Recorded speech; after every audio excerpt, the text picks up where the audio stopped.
బోటీ curry చేసుకోవడానికి stove మీద pan అనేది పెట్టి 4 టేబుల్ స్పూన్స్ ఆయిల్ అనేది వేసుకొని ఆయిల్ హీట్ అయిన తర్వాత 1 టీ స్పూన్ జీలకర్ర వేసుకొని 4, 5 పచ్చిమిర్చి అలాగే 2 మీడియం సైజ్ ఆనియన్స్ అనేవి వేసుకొని ఈవెన్‌గా ఫ్రై చేసుకోవాలి. ఇప్పుడు అల్లం వెల్లుల్లి పేస్ట్ అనేది వేసుకొని ఈవెన్‌గా పచ్చివాసన పోయేంత వరకు వేయించుకొని ఒక టమాటో అనేది వేసుకొని ఈవెన్‌గా మగ్గించుకోవాలన్నమాట. ఇప్పుడు ఇందులో హాఫ్ కేజీ బోటీ అనేది ఇలాగా పీసెస్‌గా కట్ చేసుకొని క్లీన్ చేసి పెట్టుకున్నాను.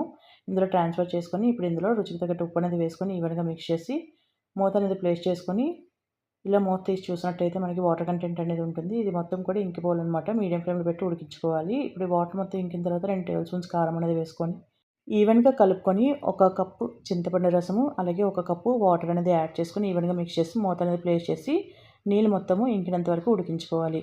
ఇప్పుడు ఫైనల్‌గా మనం కొత్తిమీర అనేది వేసుకొని ఈవెన్‌గా మిక్స్ చేసుకొని స్టవ్ అనేది ఆఫ్ చేసుకుంటే మనకి ఎంతో టేస్టీ అయిన బోటీ కర్రీ అనేది రెడీ అనమాట.